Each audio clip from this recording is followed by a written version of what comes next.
तो चलिए बढ़ते हैं आज की कहानी की ओर। दोस्तों, उस रात मैं अपनी वाइफ के साथ दिल्ली कैंट रोड से घर लौट रहा था कि अचानक ही ना जाने कहां से एक औरत लाल जोड़े में मेरी गाड़ी के सामने आ गई और फिर मेरी गाड़ी से उस औरत की एक जोरदार टक्कर से वो कहीं दूर जा गिरी। आखिर कौन थी वो औरत और आखिर लाल जोड़े में वो इतनी रात के वक्त कहां से आई? तो चलिए बढ़ते हैं आज की एक और दिल दहला देने वाली सच्ची घटना की ओर। दोस्तों, मेरा नाम सत्या है और ये जो घटना मैं आपको सुनाने जा रहा हूँ इसे मेरे साथ घटित हुए तकरीबन 1 साल हो चुका है। आज से 1 साल पहले मेरी नई नई शादी हुई थी और मैं और मेरी वाइफ दिल्ली में एक आउटसाइड एरिया में किराए के रूम में कुछ महीनों के लिए हम रुके हुए थे, क्योंकि मेरी वाइफ की कॉलेज का लास्ट ईयर था और अब कुछ ही दिनों में मेरी वाइफ की कॉलेज की डिग्री मिलने वाली थी। और ये दिल्ली के कॉलेज में पढ़ाई करने की वजह से मेरी वाइफ के काफ़ी सारे फ्रेंड बन चुके थे और अब मेरी वाइफ के साथ ही उसके दोस्तों की भी कुछ ही दिनों में डिग्रियां मिलने वाली थी। इस वजह से कुछ ही दिनों से पार्टी चल रही थी। एक रोज हम ऐसे ही मेरी वाइफ के एक फ्रेंड के यहाँ पार्टी में गए हुए थे और देर रात तक पार्टी चली और उस रात हमने थोड़ी बहुत ड्रिंक भी कर रखी थी, लेकिन मेरी थोड़ी ज़्यादा हो गई थी। इस वजह से मेरी वाइफ कार ड्राइव कर रही थी तो रात के 11 बज रहे थे और हम अपने घर की ओर दिल्ली कैंट रोड से लौट रहे थे कि तभी अचानक ही एक औरत साड़ी में हमारे कार के सामने आ गई, जिसकी वजह से हमारी कार एकदम से उस औरत से जा टकराई और वो औरत पीछे रोड पर जा गिरी। मेरी वाइफ नित्या ने तुरंत ही कार रोक दी और कार से उतरने वाली थी कि मैंने उसे उतरने से रोक दिया और जब हमने कार के साइड मिरर से देखा तो वो औरत बेजान पड़ी हुई थी। मैंने अपनी वाइफ को तुरंत ही निकलने के लिए कहा, क्योंकि मुझे डर था कि मामला कहीं पुलिस केस में न चला जाए।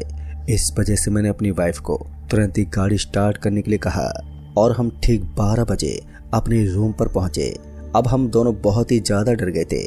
मेरी वाइफ उस हादसे को लेकर रोने लगी थी। मैंने अपनी वाइफ को बहुत समझाया और बड़ी ही मुश्किल से मैंने उसे सुला दिया, लेकिन मैं अभी तक उसी घटना के बारे में सोचे जा रहा था। रात के 3 बज रहे थे जब बहुत ही मुश्किल से मुझे थोड़ी नींद आ रही थी और अभी मेरी आंख लगी ही थी कि तभी वो अचानक ही चीखते उठी और मुझे पकड़कर रोने लगी। दरअसल मैंने उसे देखा तो पूरी तरह से वो डरी हुई थी। मैंने नित्या से पूछा कि क्या हुआ, तुमने कोई बुरा सपना देख लिया क्या? तो नित्या ने बताया कि वही औरत जो रात के वक्त हमारी गाड़ी से टकराई थी वो नित्या के ऊपर बैठकर उसकी गर्दन दबाई हुई थी। और नित्या ने मुझे बताया कि जब मैंने उसे सुलाया था तो उसके कुछ ही देर के बाद उसकी नींद खुल गई थी, लेकिन वो अपने हाथ पैर नहीं हिला पा रही थी। उस औरत ने नित्या का गला दबा के रखा था, जिस वजह से वो कुछ बोल भी नहीं सकती थी। और इतना कहते ही नित्या रोने लगी।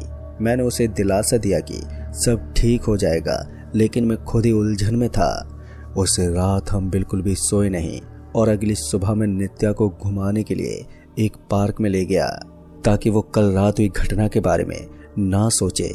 मैं नित्या को वन पार्क ले गया था। चारों तरफ से ठंडी हवाएं चल रही थी और हम दोनों एक बेंच पर बैठकर उस पार्क में इधर उधर देख रहे थे। लेकिन आज ना जाने क्यों उस वन पार्क में हमारे अलावा कोई भी मौजूद नहीं था कि तभी हवा के सरसराहट में मुझे एक लड़की की आवाज सुनाई दी। मुझे लगा कि जैसे कोई मेरा नाम लेकर पुकार रहा हो। मैं तुरंत ही पीछे मुड़ा तो वही कल रात वाली औरत लाल साड़ी में मुझसे तकरीबन 300 मीटर की दूरी पर खड़ी थी। इतनी दूरी पर होने की वजह से मुझे वो थोड़ी धुंधली नजर आ रही थी। मैंने नित्या का हाथ पकड़ा और हम अपने रूम पर वापस लौट आए। तभी मैं नित्या को रूम में रुकने के लिए बोलकर मैं उसी जगह पर गया जहां पर कल रात उस औरत का हमारी गाड़ी से एक्सीडेंट हुआ था। वहां पर मैंने देखा तो उस जगह पर चाय की एक टपरी थी। मैंने एक चाय ली और उस चाय वाले से मैंने बातों ही बातों में पूछा, अरे भाई साहब, कल रात को यहाँ पर एक एक्सीडेंट हुआ था, शायद किसी औरत का था, वो बहुत ही दर्दनाक मौत हुई थी बेचारी की। उस दुकानदार ने मेरी तरफ थोड़ी हैरानी से देखा और उसने मुझसे कहा, नहीं तो यहाँ तो कल कोई एक्सीडेंट नहीं हुई है, आपने शायद कोई गलत खबर सुनी है। अगर यहाँ कोई एक्सीडेंट होता है तो पुलिस सबसे पहले मुझसे ही पूछताछ करती है, यहाँ कोई एक्सीडेंट नहीं हुआ। उस चाय वाले की बात सुनकर मैं पूरी तरह से हैरान था। मैं एक पल को सोचने लगा कि शायद कल हमें भ्रम हो गया होगा। उस चाय वाले की बातों से मेरी थोड़ी चिंता कम हुई तो मैंने नित्या को कॉल किया, लेकिन वो मेरी कॉल रिसीव ही नहीं कर रही थी। अब मुझे नित्या को लेकर थोड़ी चिंता होने लगी, क्योंकि वो रूम में अकेली थी। तो मैं सीधा अपने रूम पर गया और मैंने देखा तो दरवाजा खुला हुआ था। फिर मैंने आवाज लगाई, नित्या कहाँ हो तुम? लेकिन सामने से मुझे कोई भी जवाब नहीं आ रहा था कि तभी मैं दौड़ के नित्या के रूम में गया तो मैंने देखा कि नित्या जमीन पर गिरी हुई थी और उसके हाथ पैर पीछे की तरफ मुड़े हुए थे। वो लगातार जमीन पर तड़प रही थी। ऐसा लग रहा था कि 4-5 लोग एक साथ उसके हाथ और पैरों को पीछे की तरफ खींच रहे हों और नित्या अपने आप को छुड़ाने की कोशिश में लगी हुई है। मैंने उसे उठाया तो वो एकदम से बेहोश हो गई, और जब वो बेहोश हो गई तो मैं तुरंत ही उसे लेकर हॉस्पिटल की ओर भागा। मैं जैसे ही हॉस्पिटल में पहुंचा तो मैंने नित्या की चेकअप करवाई तो डॉक्टर ने बताया कि सब नॉर्मल है, बस थोड़ी बीपी लो हो गया है। कि तभी नित्या की फ्रेंड का कॉल आ गया तो मैंने कॉल रिसीव किया तो पता चला कि कल ही नित्या के कॉलेज से उसकी डिग्री मिलने वाली थी। खैर, मैं नित्या के साथ हो रही इन घटनाओं को लेकर काफ़ी चिंतित था। मैंने डॉक्टर से अकेले में वो सारी बातें की जो कुछ दिनों से नित्या के साथ घट रही थी। मेरी बातें सुनने के बाद उस डॉक्टर ने मुझसे कहा, ये सारी घटना हमारी समझ से परे हैं, आप इन्हें पैरानॉर्मल एक्सपर्ट को दिखाइए, अब वही कुछ मदद कर सकते हैं आपकी। मैं नित्या को लेकर अपने रूम पर पहुंचा और उससे मैंने बताया कि कल ही उसके कॉलेज से उसकी डिग्री मिलने वाली है। तो मेरी बात सुनकर नित्या के चेहरे पर थोड़ी देर के लिए मुस्कान आ गई, क्योंकि नित्या की डिग्री लेने के बाद मैं उसे अपने गांव लेकर जाने वाला था और मुझे यकीन था कि ये समस्या अब ऐसे नहीं ठीक होने वाली थी। दोस्तों, इन घटनाओं के पीछे जरूरी किसी बुरी शक्ति का हाथ था। मैंने नित्या को बहुत ही मुश्किल से सुलाया और मैं उसके पास सारी रात बैठा हुआ था। बहुत ही मुश्किल से हमारी वो रात गुजरी और ये घटनाएं उसी रात के बाद से हमारे साथ घटनी शुरू हुई थी, जिस रात हमारी उस औरत से टक्कर हुई थी। फिर अगली सुबह जब हम उठे तो फ्रेश होकर नित्या कॉलेज के लिए तैयार हो गई। नित्या इन कॉलेज के आखिरी पल को यादगार बनाने के लिए मुझे अपना कैमरा लेकर चलने को बोली। मुझे फोटो क्लिक करने का बहुत शौक था तो मैंने अपना कैमरा अपने साथ रख लिया और हम दोनों नित्या के कॉलेज पहुंचे और नित्या ने अपनी डिग्री ली। उसके काफ़ी सारे दोस्त भी आए हुए थे तो मैंने नित्या के साथ उन सब की भी फोटो क्लिक की और हमने पूरा दिन एंजॉय किया और हम शाम के वक्त घर लौटे कि तभी नित्या ने मुझे आज की सारी फोटो दिखाने के लिए कहा। तो मैंने अपने लैपटॉप में आज की खिंची हुई सारी फोटो को निकाला तो मैं एकदम से हैरान हो गया, क्योंकि नित्या की जितने भी फोटो थे उनमें एक धुंधली काली परछाई उसके पीछे खड़ी हुई थी और उन फोटो को नित्या के साथ साथ उसके फ्रेंड ने भी देखा। अब हम सभी हैरान हो गए थे, क्योंकि जितनी भी फोटो थी उन सब में केवल नित्या के बगल में ही वो परछाई थी। कि तभी नित्या के एक फ्रेंड ने बताया कि वो एक सिद्ध बाबा को जानती है। नित्या के फ्रेंड ने कहा, हम उन बाबा के पास चलते हैं, उन्हें भूतों और आत्माओं पर नियंत्रण करने की सिद्धि है। मैंने नित्या की फ्रेंड से कहा, ठीक है, हम सभी चलते हैं उन सिद्ध बाबा के पास। कि तभी मेरी बात पर नित्या की फ्रेंड ने बताया कि काफ़ी देर हो गई है और पहुंचने में भी काफ़ी वक्त लग जाएगा, हम कल सुबह निकल जाएंगे, बस एक रात की ही तो बात है। मुझे नित्या की फ्रेंड की भी बात ठीक लगी और मैंने उसकी फ्रेंड से कहा, ठीक है, हम कल सुबह चलेंगे। और इतना कहकर मैं नित्या की फ्रेंड को बाहर छोड़कर आ गया और हम 8 बजे तक डिनर करके सोने चले गए। पर अभी तक मैंने ये सारी बातें ना तो अपने घर वालों को बताई थी और ना ही नित्या के घर वालों को। मैं भी सोच ही रहा था कि अगर कल वो जो भी सिद्ध बाबा है उनके पास जाने के बाद अगर ये समस्या खत्म नहीं होती है तो मैं अपने और नित्या के घर वालों से ये सारी घटनाओं के बारे में बता दूंगा। कि तभी मैंने देखा कि नित्या अब सो गई थी और इतने दिनों के बाद नित्या को बिना डरे चैन से सोता देख अब मैं भी बिस्तर पर लेट गया था और कब मेरी आंख लग गई मुझे पता ही नहीं चला।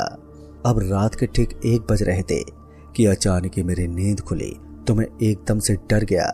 दरअसल मैंने देखा कि नित्या मेरे ऊपर अजीब तरह से बैठी हुई थी, उसके बाल खुले हुए थे और उसके चेहरे को ढक रखा था और उसने अचानक मेरे गले को जोर से अपने हाथों से दबाते हुए कहने लगी, तो मुझे भूल गए सत्या, मैं तुम्हारे लिए इतना दूर आई हूँ। फिर मैंने गौर से सुना तो ऐसा लग रहा था कि कोई 2 लोग एक साथ बोल रहे हैं। मैंने उसे अपने ऊपर से बहुत ही हटाने की कोशिश की, लेकिन ऐसा लग रहा था कि नित्या के शरीर का वजन एकदम से बढ़ गया हो। वो मुझसे हिल भी नहीं पा रहे थे। और फिर अचानक ही मेरी आंखों के सामने धुंधलापन छा गया। और फिर जब मेरी आंखें खुली तो मैंने देखा कि नित्या बिल्कुल ही नॉर्मल थी और उसकी फ्रेंड भी अब आ चुकी थी उस सिद्ध पुजारी बाबा के पास जाने के लिए। हम दोनों ने सारी तैयारियां कर ली थी। तभी मैंने महसूस किया कि मेरा शरीर मुझे भारी लग रहा था और मेरा सिर भी दर्द कर रहा था। फिर मैं फ्रेश होकर तैयार हो गया और मैंने खुद के साथ हो रही इन चीज़ों को अनदेखा किया।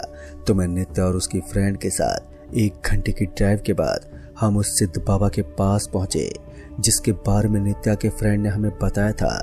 मैंने और नित्या ने उस बाबा को प्रणाम किया और हमने अब तक की बीती सारी घटनाओं के बारे में उस बाबा को बताया। और कुछ फोटो भी हमने उस बाबा को दिखाए जो नित्या के कॉलेज में मैंने खींचे हुए थे। हमारी बात सुनकर थोड़ी देर उन बाबा ने अपनी आंखें बंद कर ली और कुछ मंत्र उच्चारण करने लगे। और कुछ देर के बाद उनकी आंखें एकदम से खुल गई।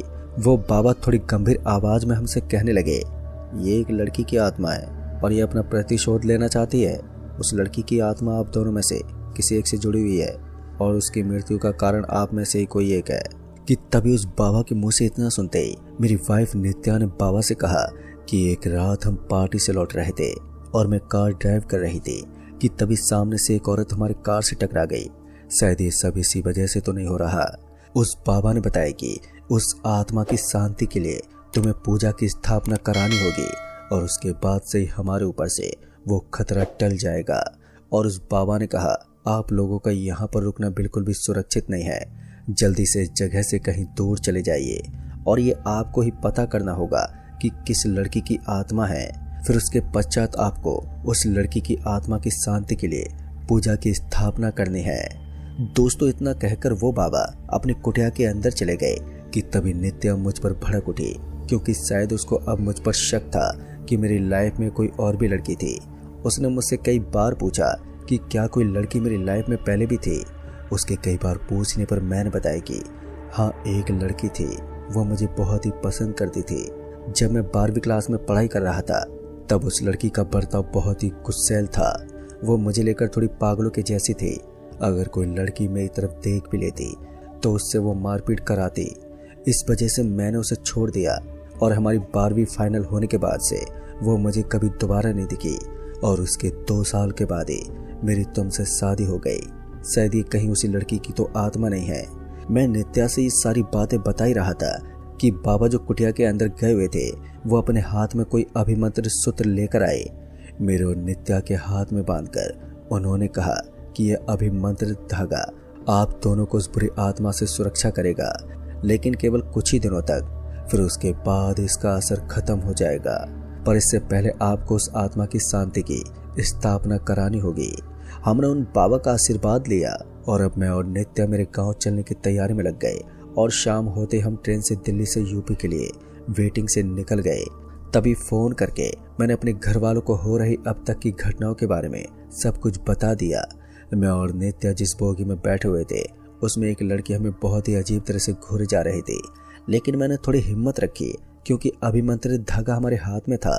खैर, उस लड़की को मैंने इग्नोर किया और अगली सुबह ही मैं नित्या को लेकर अपने गांव रायपुर पहुंचा।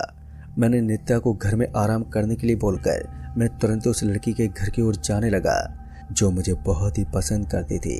दरअसल उसका नाम निशा था।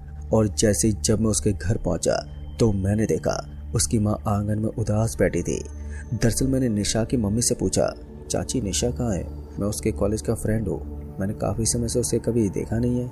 तो उसकी मम्मी मेरे मुंह से इतना सुनते हुए एकदम से रोने लगी और मैंने उसकी मम्मी को रोते हुए देखकर कहा, अरे क्या हो गया चाची, आप रो क्यों रही हो? मेरी बात सुनकर निशा की मम्मी ने बताया कि जिस दिन निशा की शादी थी बाराती भी आ चुके थे। निशा भी बहुत खुश थी, लेकिन फिर से खुशी का माहौल मातम में बदल गया। उसने अपनी शादी के लाल जोड़े में ही फांसी लगा ली थी। उसने ऐसा क्यों किया किसी को भी इस बारे में कुछ नहीं पता। और इतना कहकर निशा की माँ मुझे पकड़कर फूट फूट कर रोने लगी। और निशा के बारे में इतना सुनकर मेरी भी आंखों में आंसू आ गए, लेकिन मैंने खुद को संभालते हुए निशा की मम्मी को समझाया और मैं अपने घर लौट आया।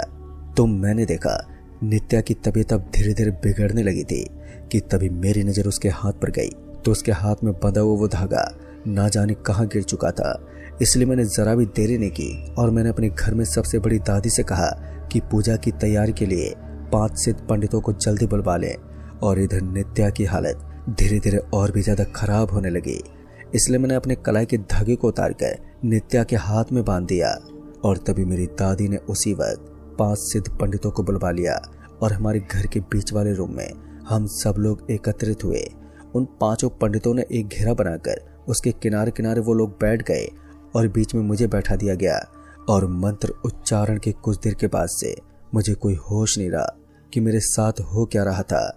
जब सुबह मेरी आंखें खुली तो मैंने खुद को एक शमशान घाट पर पाया और वहीं मेरे सभी घर वाले और नित्या भी पानी में मेरे कपड़ों और मेरे नाखून और मेरे कुछ बाल के साथ जल अर्पित कर रहे थे।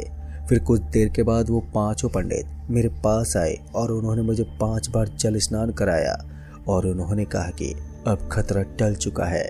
लेकिन दोस्तों, कुछ ही महीनों तक मुझे अपने गांव में ही रुकना था। फिर उसके बाद मैं कहीं भी आ जा सकता था। लेकिन उस घटना से उभरने में मुझे काफी वक्त लग गया और फिर दोबारा मुझे और मेरी नित्या को निशा की आत्मा कभी दिखाई नहीं दी। शायद निशा की आत्मा ने नित्या के खातिर मुझे माफ कर दिया हो।